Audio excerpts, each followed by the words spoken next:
तो गाइज अपनी retention and release series को कंटिन्यू करते हुए इस वीडियो में गाइज हम सनराइजर्स हैदराबाद की बात करने वाले हैं और गाइज हम एनालाइज करने की कोशिश करते हैं कि एसआरएच अपने किन प्लेयर्स को रिटेन करेगी। उसके बाद गाइज देखेंगे हम उनके अंडर परफॉर्मिंग प्लेयर जिन प्लेयर्स को रिलीज करने वाली है और फिर गाइज इन सभी प्लेयर्स को रिलीज करने के बाद एसआरएच का कितना पर्स बजट बचता है इसकी भी गाइज हम बात डिटेल में करने वाले हैं। तो गाइज हम वीडियो स्टार्ट करते हैं एसआरएच की रिटेंशन लिस्ट से। और गाइज एसआरएच सबसे पहले जिस प्लेयर को मेरे अकॉर्डिंग रिटेन करेगी वो होंगे पैट कमिंस, जो कि टीम के कैप्टन भी है, स्टार पेसर है। और गाइज आप जानते हैं पिछले 2 सीजन से लगातार उनका परफॉर्मेंस एसआरएच के लिए अच्छा रहा है। फिर गाइज नेक्स्ट रिटेंशन उनकी अभिषेक शर्मा होंगे, जो कि अब टीम के स्टार बैटर हैं। एसआरएच के लिए पिछले 2-3 सीजन से लगातार अच्छा परफॉर्म किया। पिछले वाला जो सीजन गया उसमें भी 400 प्लस रन स्कोर किए और अभी गाइज आप देख रहे हैं टीम इंडिया में भी अब T20 सेटअप में रेगुलर हो गए। फिर गाइज इनकी नेक्स्ट रिटेंशन होंगे अभिषेक शर्मा के पार्टनर ट्रेविस हेड, एक और स्टार बैटर। ये भी लगातार गाइज पिछले 2 सीजन से अच्छा परफॉर्म कर रहे हैं। फिर नेक्स्ट गाइज ये क्लासिन को भी रिटेन करेंगे। ऑल्दो गाइज क्लासिन को इस सीजन शुरुआत में हल्की क्रिटिसिज्म झेलनी पड़ी थी क्योंकि शुरुआत में उतना अच्छी फॉर्म उनकी नहीं चल रही थी, लेकिन बाद में गाइज वो वापस बैक ऑन फॉर्म आ गए थे और उनका सीजन बाद में क्लिक कर गया था, बहुत अच्छा गया था। फिर से गाइज उन्होंने एक और 400-450 प्लस रन का सीजन दिया। इनफैक्ट जो लास्ट मैच हुआ था उसमें तो आप जानते हैं उन्होंने सेंचुरी भी स्कोर की थी, अपने बेस्ट में दिखाई दिए थे और टीम के स्पेशलिस्ट विकेट कीपर भी हैं। तो गाइज क्लासिन को भी डेफिनेटली रिटेन किया जाएगा।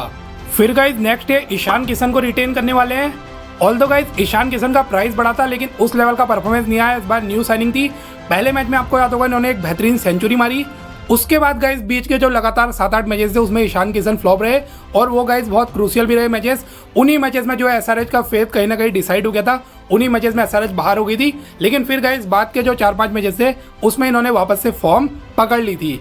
ऑल्दो गाइज मैं कहूँगा उतना अच्छा बीच के मैचेस में ईशान किशन नहीं खेले, लेकिन गाइज ये यंग है, टैलेंटेड है, आई थिंक एक मौका डिजर्व करते हैं। और काइंड ऑफ आप कह सकते हैं बीच में खराब सीजन होने के बावजूद इनके गाइज 350 प्लस रन थे। तो कहीं ना कहीं गाइज मैनेजमेंट मुझे लगता है एक मौका और इनको देगी और मैनेजमेंट गाइज काफी ऑक्शन से इनके पीछे लगी थी। फाइनली पिछले ऑक्शन में इनको बाय किया तो मुझे लगता है गाइज एक और मौका ईशान किशन को मिलने वाला है। फिर गाइज इनकी नेक्स्ट रिटेंशन होंगे नीतीश कुमार रेड्डी। नीतीश कुमार रेड्डी का गाइज ये वाला सीजन एसआरएच के लिए अच्छा नहीं किया, उन्होंने अंडर परफॉर्म किया। 200 से उनके कम रन थे, बॉलिंग में भी बहुत कंट्रीब्यूट नहीं कर पाए, लेकिन गाइज बहुत टैलेंटेड प्लेयर है, टीम इंडिया में भी अच्छा ही कर रहे हैं और इससे पहले के सीजन में एसआरएच के लिए भी अच्छा किया है। तो मुझे नहीं लगता गाइज एक खराब सीजन के बेसिस पे जो है नीतीश कुमार रेड्डी को यहाँ पे रिलीज करेंगे। तो मुझे लगता है नीतीश रेड्डी भी रिटेन होंगे। फिर गाइज नेक्स्ट है हर्षल पटेल को भी रिटेन करेंगे। ये भी टीम के स्टार बॉलर हैं और डेथ ओवर स्पेशलिस्ट हैं। पिछला सीजन काफी अच्छा गया एसआरएच के लिए, 16 विकेट चटका है, तो ये भी रिटेन होंगे। इनके अलावा गाइज ईशान मलिंगा को भी रिटेन किया जाएगा। श्रीलंकन बॉलर थे गाइज ये और पिछले सीजन के हाफ ऑफ द सीजन के बाद इनको मौके मिलने लगे और जब गाइज इनको मौके मिले क्या बेहतरीन इन्होंने परफॉर्मेंस किया। सिर्फ 7 मैचेस खेले जिसमें गाइज इन्होंने 13 विकेट चटकाए। इनकी यॉर्कर्स वगैरह और चेंज इन पेस वगैरह काफ़ी ज़्यादा क्रूशियल साबित हुई एसआरएच के लिए। डेथ ओवर में गाइज ये बहुत अच्छी बॉलिंग कर रहे थे, विकेट्स रेगुलर इंटरवल में चटका रहे थे। तो मुझे लगता है गाइज ईशान मलिंगा को तो डेफिनेटली रिटेन करने वाले, यंग है और आई थिंक एक लॉन्ग टर्म फ्यूचर होंगे एसआरएच का। फिर नेक्स्ट गाइज मुझे लगता है जयदेव उनादकट को भी रिटेन करने वाले हैं। उनादकट का भी गाइज पिछला सीजन एसआरएच में काफ़ी अच्छा गया था। 7 मैचेस में गाइज इन्होंने 11 विकेट चटकाए थे और जो इनकी स्लोवर्स कटर्स वगैरह होती है डेथ ओवर में वो काफ़ी क्रूशियल होती है, जिस वजह से काफ़ी सक्सेसफुल भी रहते हैं डेथ ओवर्स में। तो मुझे लगता है गाइज उनादकट को भी रिटेन किया जाएगा और दूसरा एक्सपीरियंस भी प्रोवाइड करते हैं। फिर गाइज इनकी नेक्स्ट रिटेंशन हो सकता है कमिंदो मेंडिस। ऑल्दो बहुत से लोग मेरे से डिसएग्री भी कर सकते हैं, कुछ लोग चाहेंगे रिलीज हो, लेकिन गाइज मुझे लगता है यूटिलिटी प्लेयर है और प्राइस भी बहुत ज़्यादा नहीं है, 75 लाख का प्राइस है। इस सीजन बैटिंग से इन्होंने ठीक ठाक किया, मिडिल ऑर्डर में कुछ नॉक्स भी खेली, एक मैच मुझे याद है इन्होंने फिनिश भी किया था।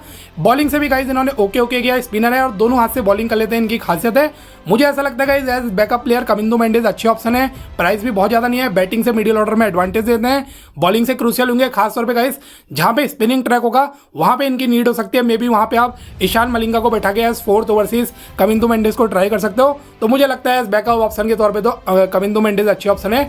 फिर गाइज नेक्स्ट है अनिकेत वर्मा को रिटेन करेंगे। इस यंगस्टर का गाइज इस बार डेब्यू सीजन था आईपीएल में और क्या बेहतरीन परफॉर्मेंस किया। वो middle order lower middle order में काफ़ी तूफानी इन्होंने बल्लेबाजी करी।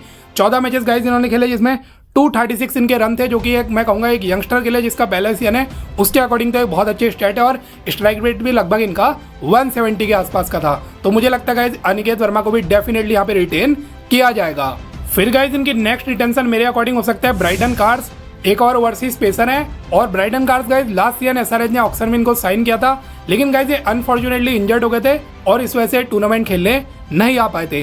बट गाइज मुझे लगता है इस बार ये फुली फिट होंगे तो एसआरएच के लिए एक अच्छे ऑप्शन हो सकते हैं। न्यू बॉल के गाइज ये अच्छे बॉलर है, इंग्लैंड के लिए रिसेंटली इन्होंने बहुत अच्छी बॉलिंग की है। तो मुझे तो ऐसा लगता है guys as backup player, as backup pacer Brydon Carse एक बहुत अच्छे ऑप्शन है। प्राइस भी बहुत ज़्यादा बड़ा नहीं है, 1 CR का प्राइस है। और इस बार जो ओवरसीज पेसर्स अवेलेबल भी होंगे मार्केट में गाइज ऑप्शन में, उनके पीछे कई सारी टीम्स जाएगी, तो उनके पीछे कंपटीशन बहुत हाई होगा। मे बी वो ज़्यादा प्राइस के जाए, तो मुझे लगता है गाइज एक कम प्राइस में 1 CR में एक इतना अच्छा बॉलर एसआरएच को मिल रहा है, तो उन्हें फिलहाल के लिए तो एसआरएच रिटेन कर सकती है। फिर गाइज नेक्स्ट है जीसान अंसारी को भी रिटेन करेंगे। 40 लाख का प्राइस था और जितने मौके मिले ठीक ठाक इनका परफॉर्मेंस रहा।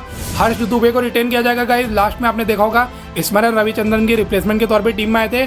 आई थिंक 3 मैचेस खेले थे, 5 विकेट चटका गए थे। क्या बेहतरीन इन्होंने बॉलिंग की थी, लेफ्ट आर्म स्पिनर है गाइज। और विराट कोहली का भी इन्होंने विकेट लिया था। तो गाइज बहुत इंप्रेस किया था लास्ट के मैचेस में हर्ष दुबे ने। मुझे लगता है गाइज ये वाला सीजन इनका बहुत और भी अच्छा जा सकता है, तो हर्ष दुबे को भी यहाँ पे रिटेन किया जाएगा। फिर इनके अलावा गाइज कुछ बैकअप प्लेयर है, जैसे एक स्मरण रविचंद्रन करके है। इनको गाइज इन्होंने एज बैकअप प्लेयर साइन किया था, लेकिन ये अनफॉर्चुनेटली इंजरी की वजह से फिर बाहर हो गए थे। तो मुझे लगता है गाइज इस बार स्मरण रविचंद्रन को कुछ मौके मिल सकते हैं, इनको रिटेन करेंगे। डोमेस्टिक वगैरह में अच्छा कर रहे हैं, काफी नाम है इनका। और एक अथर्व ताइडे करके इनको भी लास्ट में एक मैच मिला था। मुझे लगता है as backup player Atharva Taide को भी रिटेन किया जाएगा। तो गाइज ये थी मेरे अकॉर्डिंग एसआरएच की रिटेंशन लिस्ट। और मुझे जहां तक लगता है गाइज इस लिस्ट के मैक्सिमम प्लेयर को जो है एसआरएच रिटेन कर सकती है।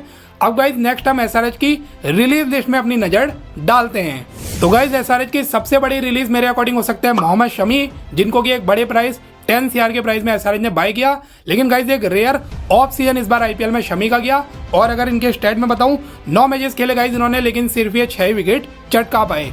और गाइज आपने देखा होगा बात के मैचेस में जो है शमी को ड्रॉप भी कर दिया गया था। इनके बदले दूसरे और पेसर्स है, जैसे कि उनादकर, ईशान मलिंगा वगैरह, इन लोगों को गाइज प्रीफर किया जा रहा था। तो कहीं ना कहीं गाइज एसआरएच मैनेजमेंट बाद में शमी के परफॉर्मेंस से मुझे लगता है उतना इंप्रेस नजर नहीं आता, उनकी स्कीम ऑफ थिंग्स में नहीं थे। तो बेटर तो गाइज ये होगा शमी को रिलीज किया जाए। स्टार बॉलर है, मुझे नहीं लगता एक खराब सीजन से बॉलर खराब होता है। आई थिंक अगले सीजन दूसरी फ्रेंचाइज में जाएंगे और बेटर करेंगे। और गाइज फिलहाल के लिए एसआरएच के लिए बढ़िया होगा अगर वो शमी को रिलीज करते हैं। 10 CR गाइज कहीं ना कहीं फ्री हो जाएगा फंड, जो कि ऑक्शन पर्स में ऐड होगा, जो उनकी स्क्वाड को थोड़ा और रिवैम करने में काफी हेल्प करेगा। तो दोनों पार्टीज के लिए बेटर है। तो इस वजह से गाइज मुझे लगता है एसआरएच की पहली बड़ी रिलीज हो सकते हैं मोहम्मद शमी। फिर नेक्स्ट गाइज ये राहुल चहर को रिलीज करेंगे, मोस्ट प्रॉब्ली 3.2 CR के प्राइस में बाय किया। लेकिन गाइज इंटायर सीजन बेंच में बैठ रहे, एक मैच में मौका मिला, उसमें भी गाइज इनको सिर्फ एक ही ओवर करने को मिला। तो राहुल चहर जैसे बॉलर को गाइज इन्होंने यूटिलाइज ही नहीं किया। तो बेटर यही होगा गाइज इनको रिलीज किया जाए, ये दूसरी टीम में जाए जहां इनको मौका मिले, और इनको रिलीज करके गाइज 3.2 CR एसआरएच के पास फ्री हो जाएगा, जो उनके लिए भी बेनिफिशियल होगा। और एसआरएच की स्कीम ऑफ थिंग्स में है नहीं है, वहां पे गाइज जीसान अंसारी, हर्ष दुबे, इन लोगों को ऊपर प्रीफर किया जा रहा था। फिर गाइज इनकी नेक्स्ट रिलीज हो सकते हैं अभिनव मनोहर। इनको भी गाइज एक ठीक ठाक 3.2 CR के प्राइस में एसआरएच ने बाय किया। और इनका काम था गाइज मैचेस फिनिश करने का, टीम के काइंड ऑफ एक मेन फिनिशर के तौर पे खेले थे। लेकिन गाइज बहुत ज़्यादा खराब इनका परफॉर्मेंस रहा। 8 मैचेस में गाइज इनको मौका दिया, सिर्फ 61 रन स्कोर कर पाए। और एक फिनिशर होते हुए गाइज इनका स्ट्राइक रेट सिर्फ 100 का था। तो गाइज बैडली फ्लॉप हुए अभिनव मनोहर। मुझे लगता है रिलीज किया जाएगा, 3.2 CR फ्री होगा। उसके बदले में भी एसआरएच कोई दूसरे इंडियन फिनिशर, या अगर स्क्वाड में कहीं वो जगह वगैरह बना लेते हैं तो ओवरसीज फिनिशर के पीछे भी जा सकती है। तो मेरे अकॉर्डिंग गाइज इनकी अगली रिलीज होंगे अभिनव मनोहर। फिर गाइज नेक्स्ट है एडम जेम्पा को भी रिलीज कर सकते हैं। 2.4 CR का प्राइस था। शुरुआत में 2 मैचेस खिलाए, आई थिंक एक आध या 2 विकेट चटकाए थे, लेकिन बहुत रन लीक किए थे। उसके बाद गाइज फिर इनको बैठाया भी गया और बाद में इंजरी की वजह से टूर्नामेंट से बाहर हो गए थे। वैसे गाइज आप जानते हैं जेम्पा एक वर्ल्ड क्लास स्पिनर है, लेकिन कभी भी गाइज अपने आईपीएल में देखा होगा उस लेवल का परफॉर्मेंस जेम्पा का नहीं रहा जैसा वो ऑस्ट्रेलिया के लिए करते हैं। और मुझे जहां तक लगता है गाइज जेम्पा के बदले एसआरएच जो है इस बार कोई इंडियन स्पिनर को टारगेट करेगी। Maybe Ravi Bishnoi auction में आते हैं, या और भी कोई इंडियन स्पिनर्स आते हैं क्वालिटी स्पिनर, उनके पीछे एसआरएच जाएगी, वो ज़्यादा बेटर होगा। क्योंकि अगर आप जेम्पा को रिटेन करते हो फिर आप खिला कैसे पाओगे। 3 आपके ओवरसीज डन रहते हैं, हेड हो गए, क्लासिन हो गए, कमिंस हो गए। चौथा ईशान मलिंगा अच्छा कर रहे हैं, कमिंदू मेंडिस का मे भी ऑप्शन हो सकता है, और भी कोई आप ओवरसीज क्वालिटी प्लेयर लाते हैं उनका ऑप्शन होगा। तो जेम्पा की तो गाइज कहीं ना कहीं जगह भी नहीं बनेगी। तो मुझे ऐसा लगता है बेटर होगा जेम्पा को रिलीज करके एसआरएच किसी क्वालिटी इंडियन स्पिनर के पीछे जाए, जिसको आप 11 में भी डायरेक्ट मौका दे पाओ। फिर गाइज इनकी नेक्स्ट रिलीज हो सकता है सिमरजीत सिंह, जो कि एक पेस बॉलर है। 1.5 CR का प्राइस था गाइज, लेकिन ये भी फ्लॉप साबित हुए। शुरुआत में इनको मौके भी काफी दिए, 4 मैचेस इनको खिलाए, सिर्फ 2 विकेट चटका पाए। और गाइज इनका इकोनॉमी रेट 14 से भी ज्यादा का था, यानी कि इनकी खूब पिटाई भी हुई। तो काइंड ऑफ एसआरएच में जेल ही नहीं हो पाए। तो मुझे लगता है गाइज एसआरएच इनको भी रिलीज करेगी, 1.5 CR फ्री होगा। और इनके बदले डोमेस्टिक में कोई दूसरे यंग पेसर्स, इंडियन पेसर जो अच्छा कर रहे हैं, निकल के आ रहे हैं, उनके पीछे एसआरएच जा सकती है। फिर गाइज ये नेक्स्ट वियान मुल्डर को भी रिलीज कर सकते हैं। Wiaan Mulder as Brydon Carse replacement team में आए थे, 75 लाख का प्राइस था। लेकिन गाइज एक ही मैच इनको खिलाया, फिर ये इंटायर सीजन बेंच में बैठ रहे हैं, कहीं ना कहीं स्कीम ऑफ थिंग्स में नहीं है। वैसे एक क्वालिटी ऑलराउंडर है, एज बैकअप चाहे तो लग भी सकते हैं, लेकिन मुझे लगता है कहीं ना कहीं ओवरसीज स्लॉट फ्री करने के लिए वियान मुल्डर को रिलीज किया जाएगा और अभी कुछ अगर 1-2 ओवरसीज साइनिंग चाहिए तो रिलीजेस की जरूरत पड़ेगी। फिर गाइज इनकी फाइनल रिलीज मेरे अकॉर्डिंग हो सकता है सचिन बेबी, जो कि एक 30 लाख के प्राइस में बैकअप के तौर पे आप टीम में साइन आपने किया था ऑक्शन में, लेकिन गाइज इनको मौका ही नहीं मिला, पूरे सीजन ये बेंच में बैठ रहे। तो कहीं ना कहीं स्क्वाड में स्पेस फ्री करने के लिए और थोड़ा बजट बनाने के लिए सचिन बेबी को भी रिलीज किया जा सकता है। तो गाइज ये थी मेरे अकॉर्डिंग एसआरएच की रिलीज लिस्ट, और अगर एसआरएच इन सभी प्लेयर्स को रिलीज कर लेती है तो लगभग गाइज 21.35 CR का उनके पास बजट फ्री हो जाएगा। 20 लाख का जो बजट है उनका पहले से पेंडिंग है, तो ये हो जाएगा 21.55 CR। और गाइस फिलहाल हम एज्यूम करें कि 5 CR बजट जो है बीसीसीआई से मिलेगा, तो अगर बीसीसीआई 5 CR देती है तो गाइस इनका फिर ऑक्शन पर्स हो सकता है 26.55 CR का, जो कि गाइस मेरे अकॉर्डिंग एक अच्छा ऑक्शन पर्स होगा। इससे एसआरएच कुछ क्वालिटी साइनिंग्स अपनी स्क्वाड में कर सकती है और स्क्वाड को जो है काइंड ऑफ हल्का रिवैम्प कर सकती है। तो गाइज ये थी मेरे अकॉर्डिंग एसआरएच की रिटेंशन एंड रिलीज लिस्ट, और एंड में मैंने आपको ये भी बताया कि एसआरएच का कितना पर्स बजट बच सकता है। अब गाइज इस पर्स बजट से एसआरएच किन किन प्लेयर्स को टारगेट कर सकती है, इस पे मैं एक वीडियो ऑलरेडी बना चुका हूँ, आपको एंड स्क्रीन में दिख जाएगा। वैसे गाइज इस टॉपिक में मैं फ्यूचर में भी डिटेल में वीडियो बनाने वाला हूँ और ऑक्शन भी पास आ रहा है। तो अभी तक गाइज अगर आपने चैनल सब्सक्राइब नहीं किया तो ऐसी आईपीएल रिलेटेड रेगुलर वीडियोस के लिए आप चैनल भी सब्सक्राइब कर सकते हो।